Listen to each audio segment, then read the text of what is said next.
Naguère, certains opposants ont été, historiquement parlant, un véritable calvaire pour d'autres. Pour les peuples occidentaux, tels que les Grecs ou les Romains, la manière de combattre de certains peuples de l'Est se révélèrent être totalement déstabilisante, de par leur mobilité extrême et leur refus acharné d'en venir au contact. Or, c'est le cauchemar auquel les 10 000, mercenaires sous la solde de Cyrus le Jeune, désireux de détrôner son frère le grand roi Artaxerxès II, durent se frotter, ayant triomphé glorieusement sur leur aile du champ de bataille, mais apprenant après coup la défaite de leur camp. Ces derniers furent pris au piège derrière les lignes ennemies, et durent de ce fait parcourir la moitié du pays, constamment harcelés par les traits adverses, et par leurs pièges tendus de la manière la plus fourbe.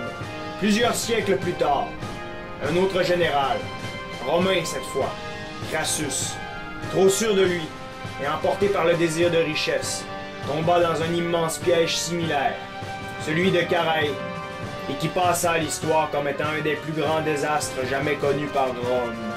Dans un combat singulier opposant mon personnage, Bad Baileys, un personnage nommé Wild Child, nous incarnerons la traîtreuse et volatile armée parthe, qui, sans se soucier d'une quelconque notion d'honneur, sautera sur chaque opportunité les rapprochant de l'annihilation complète et totale de l'armée ennemie. Notez au passage que cet épisode sera en 2 parties. Et si ici nous jouerons le beau jeu, la semaine prochaine, nous aurons à vaincre une armée similaire, et ce, avec des moyens similaires. Place au combat!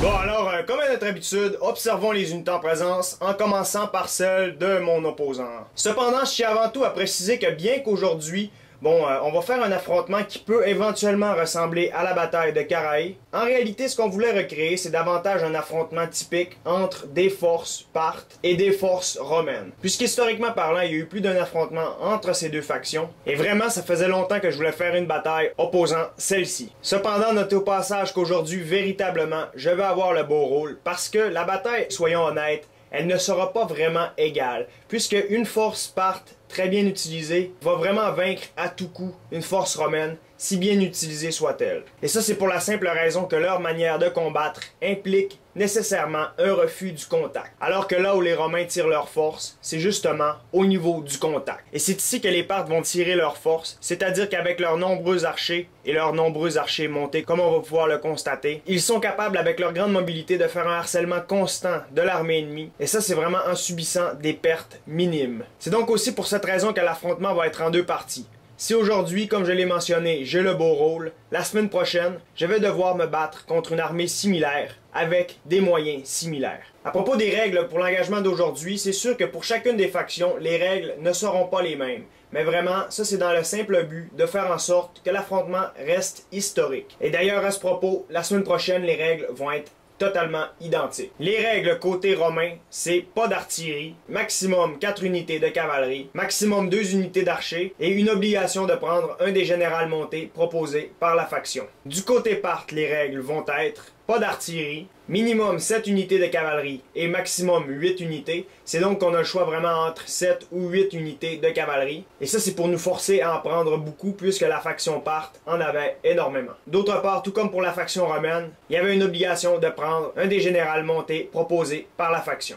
Observons maintenant ce que Wild Child s'est procuré. Complètement en avant de son armée, on va vraiment retrouver ses unités légères. En avant ici, on va retrouver 2 unités de lanceurs de javelots, c'est les Roman Antesignani. C'est donc des unités légères qui ne coûtent à peu près rien, qui sont très mal protégées et qui peuvent lancer quelques javelots. Derrière ceux-ci, on va retrouver une unité similaire, il s'agit des légionnaires vélites, donc des unités légères, tout comme celles d'en face. Derrière ceux-ci, on va retrouver 2 unités d'archers. Et après la bataille, Wild Child m'a vraiment avoué que tout ce corps-ci était vraiment simplement destiné à tirer les charges de ma cavalerie par leur vulnérabilité. Et il m'a donc dit que son but c'était vraiment de sacrifier cette partie afin d'être capable de peut-être accrocher avec ses unités plus lourdes, les unités qui oseraient s'en prendre. D'autre part, bien sûr, son but c'était d'accrocher éventuellement les flèches de mes archers et de mes archers montés. Pour vous donner une petite idée de la mince valeur de la totalité de ce détachement, ça vaut exactement la moitié d'une de ces unités. C'est donc côté valeur, couper cette unité en deux et la valeur va être approximativement la même. En effet, mon opposant a vraiment extrêmement misé au niveau de ses infanteries lourdes où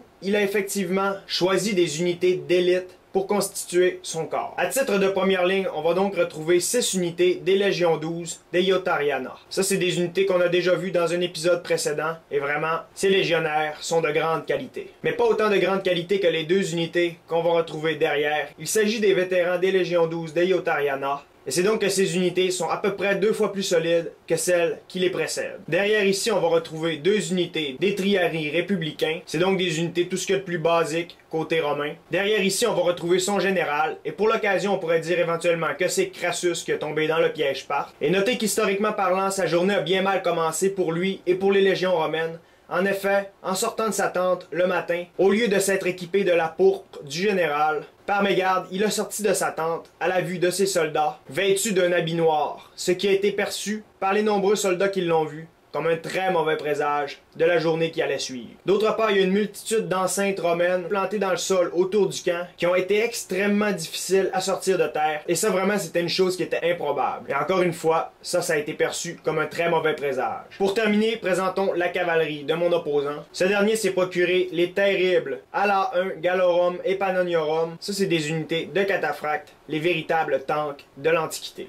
Peut-être aurait-il dû miser davantage au niveau des cataphractes, mais en réalité, il a apporté des unités un peu plus mobiles, notamment cette unité de cavalerie prétorienne, ainsi que cette unité de lanciers extrêmement mobile de cavalerie latine. Avant de présenter mes troupes, je tiens à préciser que comme je ne connaissais pas la carte, et vraiment que je l'ai pris au hasard, pour ne pas gagner simplement à cause de la disposition du terrain, je lui ai dit que j'allais me placer au centre, et je lui ai proposé d'aller vraiment occuper fortement une de mes ailes afin de gagner la colline le plus rapidement possible. C'est donc qu'en se plaçant ici, il ne souffrira à peu près pas du terrain. En effet, la colline juste ici va être à lui d'ici quelques instants. Mais vraiment, bien sûr, j'ai le droit d'aller le bloquer dans sa progression, puisque quand même, ça reste une bataille. Observons donc maintenant ce que je me suis procuré. En réalité, juste ici, on va retrouver 5 unités des nobles Parthes. Ça, c'est donc des unités d'archers montés, semi-cataphractes, puisqu'en effet, le cheval n'est pas à 100% recouvert. C'est donc que ces derniers demeurent assez mobiles et sont capables de fortement se défendre au corps à corps. C'est donc que sur ma gauche, on va retrouver 3 de ces unités, et sur ma droite, 2, pour un total de 5. Derrière le groupe sur ma droite, on va retrouver 3 unités des cataphractes Parthes. Ça, c'est vraiment des unités totalement recouvertes, et ces derniers sont terribles au corps à corps, et leur charge est tout à fait irrésistible. En avant de mon armée, on va retrouver 2 unités d'archers sogdiens, et ces derniers vont posséder une armure, ce qui va les protéger des flèches ennemies. Au niveau de mon corps principal, on va retrouver 5 unités d'infanterie de Cappadoce, et ces derniers, malgré leur superbe apparence, sont effectivement très faibles et coûtent à peu près rien. Et historiquement, selon Plutarque, quand les Romains sont parvenus dans la vallée où se trouvaient les Parthes, ces derniers ont commencé à sortir de leur cachette et accompagnés d'étranges instruments qui vraiment ont été capables de terrifier totalement les Romains, puisque les Parthes possédaient l'art vraiment d'effrayer leurs ennemis simplement avec l'ouïe. Et c'est donc qu'historiquement, en arrivant dans cette vallée, alors que les Romains avaient en tête d'avoir poursuivi de simples fuyards habillés de pauvres tissus, les guerriers Parthes, face aux Romains, ont subitement fait tomber leur cap et ont exhibé, sous l'éclat du soleil, leur armure étincelante, ce qui a vraiment ébloui l'armée romaine, selon les dires de Plutarque. Derrière mes 5 unités d'infanterie Cappadoce, on va retrouver 4 unités d'infanterie plus légère, les lanciers Mèdes. Et ça, c'est vraiment des unités un peu plus typiques que l'on pouvait retrouver dans le désert. Enfin, complètement derrière, on va retrouver mon général juste ici, qui va être accompagné de ces terribles gardes du corps, qui vont être, eux aussi, des cataphractes. Ceci dit, avant d'appuyer sur play, je tiens vraiment à dire que dans un affrontement entre les Romains et les Parthes, si je ne refuse pas le contact, sérieusement, les Romains vont totalement m'écraser. Cependant, en jouant vraiment à la manière Parthe, c'est la seule manière de gagner, et c'est la seule manière aussi de faire une annihilation presque totale des forces ennemies. Et c'est donc ainsi qu'ayant grandement lu sur le sujet, vraiment j'ai décidé de jouer de la manière Parthe, et je vais sauter sur toutes les occasions qui vont se présenter à moi. Et d'autre part, je vais être pour aujourd'hui complètement dénué d'honneur, tout comme l'étaient les Parthes, tant au niveau des guerres de Crassus qu'au niveau des guerres un peu plus tard de Marc-Antoine. Et c'est donc en suivant cette ligne de conduite qu'on peut maintenant appuyer sur Play.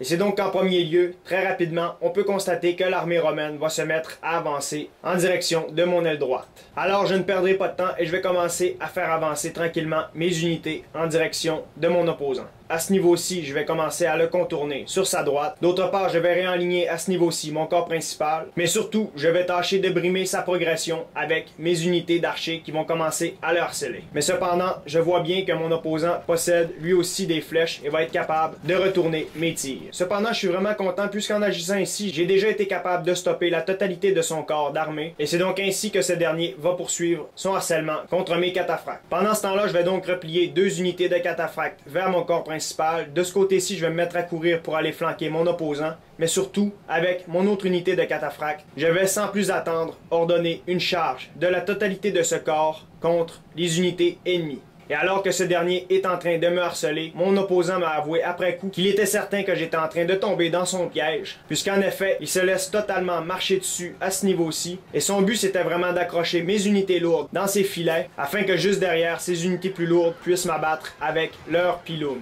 Mais cependant, bien que cette partie de son plan va effectivement se dérouler un peu comme il l'avait prévu, il a fait une terrible erreur de calcul, et c'est donc qu'après le lancer de leur pilum, il va me charger, mais moi je ne désire pas rester accroché bien longtemps, et c'est donc qu'à peu près le contact établi, je vais replier mes unités. Alors que je replie toujours mes unités, mes 2 troupes d'archers montés poursuivent leur harcèlement, et vraiment à la fin Wildchild me dit qu'il avait mal calculé ces choses. En réalité, je n'ai perdu que 39 unités de cataphractes, mais mon opposant a quant à lui perdu une bonne centaine d'unités d'infanterie légère. Mais n'oubliez pas, au passage, que la totalité de son corps vaut en fait l'équivalent de la moitié de cette unité. C'est donc que moi de mon côté, en m'éloignant, je rebrousse chemin en voyant qu'il reforme sa ligne, et c'est donc qu'à ce niveau-ci, je vais être harcelé des 13 ennemis.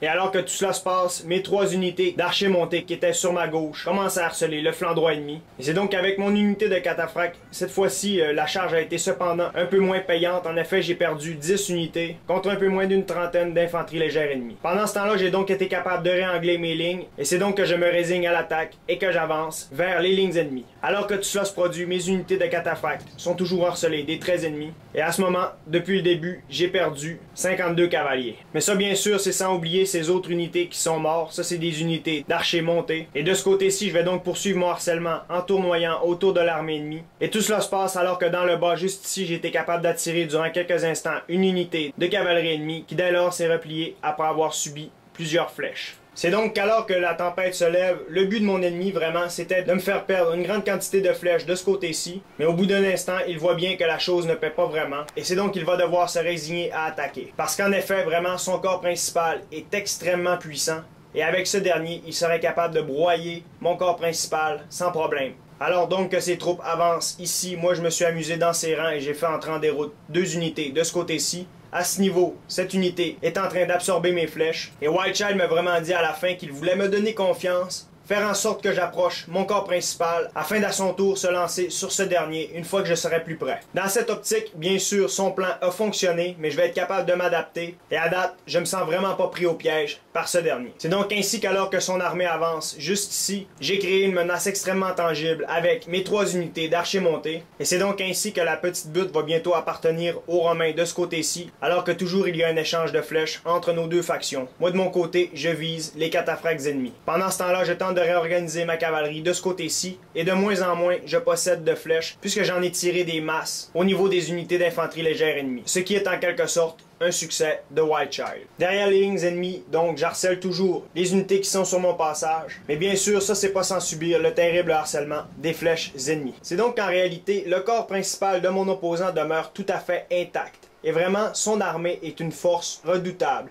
Et dès que le contact va se faire avec mes lignes, vraiment, je vais rapidement commencer à perdre le combat. Et notez au passage que contre de si lourdes cuirasses, mes flèches ne font à peu près rien. Et vraiment, c'est difficile d'abattre un seul homme, puisque leur cuirasse leur fournit effectivement une incroyable défense contre mes flèches. Alors donc que je mentionne ceci, l'armée ennemie approche à grands pas et bientôt elle va être à distance de charge. En fait, cette dernière commence à courir contre mes lignes qui sont toutes prêtes juste ici. Cependant, alors que ses troupes arrivent juste en face de mes lignes, on constate que son but n'était que de se réorganiser à bonne distance, mais il va constater que son butin est en train de fuir. En effet, je profite de cette pause pour me reculer fort rapidement et afin de m'aider à ce niveau, je vais aller charger directement contre les flancs de mon opposant comme vous pouvez le constater. De ce côté-ci, je vais aller accrocher décrocher les 2 unités de cataphractes ennemis. Et c'est donc que l'armée parte, du moins le gros de celle-ci, va être capable de complètement se sauver de la menace des troupes romaines. Cependant, de ce côté-ci, le combat est bel et bien engagé. Les cataphractes alliés de Rome sont des ennemis terribles pour les miens. C'est donc un immense combat qui est en train de se déclarer de ce côté-ci, et vraiment, je suis en sous-nombre.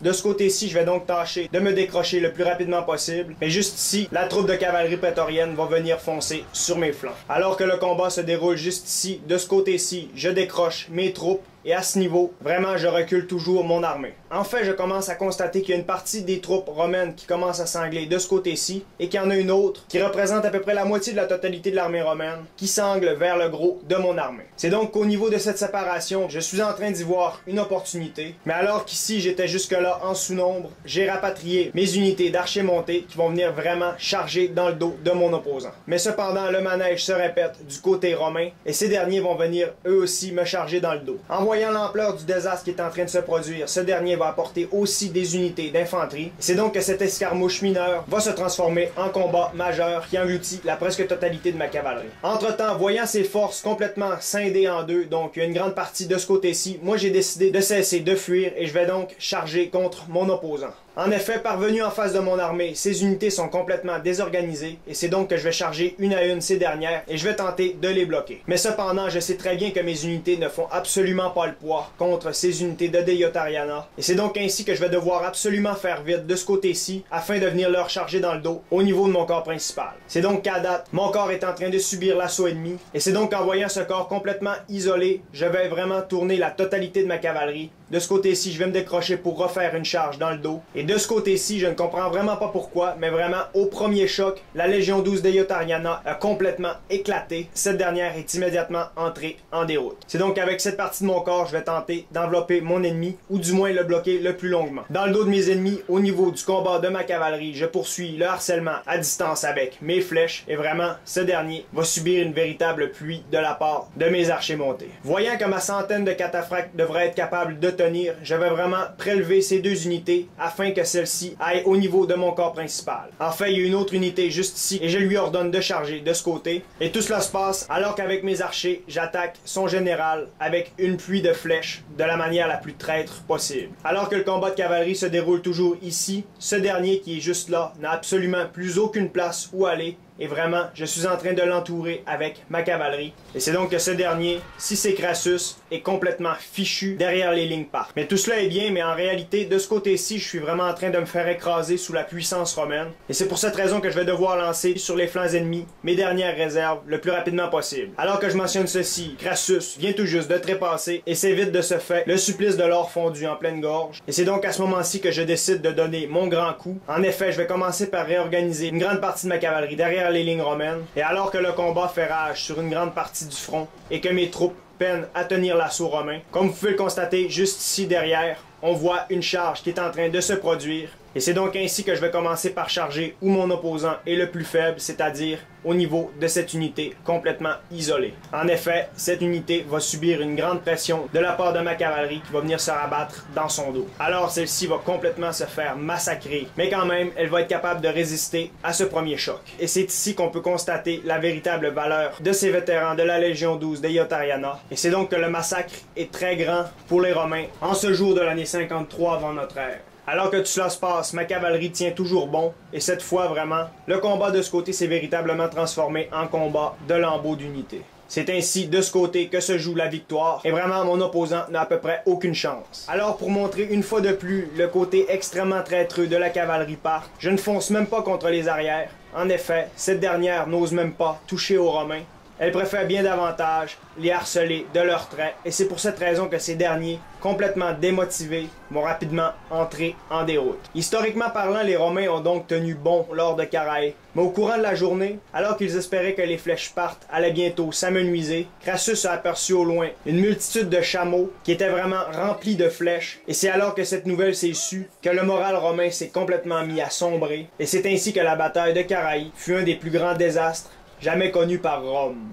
J'ai donc déployé 3364 unités, Wildchild en a déployé 3373, j'ai abattu 2741 unités et Wildchild en a abattu 1060. C'est donc qu'aujourd'hui on a vraiment fait un combat qui opposait notre armée parthe extrêmement volatile à une armée romaine qui espéraient plus que tout au monde en venir au choc. Cependant, ces derniers ont été rapidement déçus, et au début de l'affrontement, alors que Wildchild tentait de me faire un piège en m'offrant une proie facile au niveau de ses unités légères, son plan s'est rapidement révélé inefficace, mais bien qu'il ait été capable de m'enlever une partie de mes flèches du côté de cette partie de son armée, j'ai été capable de balayer ses unités légères et de forcer mon opposant à commencer à avancer vers mon armée. Alors, fort rapidement, je me suis vu durant quelques instants en grand danger, et en catastrophe, il a fallu que je replie la totalité de mon armée, et c'est donc à ce moment-ci que mon opposant, en s'étant arrêté un peu trop tôt peut-être, a vu ses éventuelles chances de succès complètement s'envoler. Alors, en voyant que son armée était en train de me poursuivre, j'ai chargé contre une partie de son flanc avec mes terribles cataphractes, et ayant accroché les cataphractes ennemis, il y a vraiment un combat sans répit qui s'est déclaré au niveau de mon aile droite,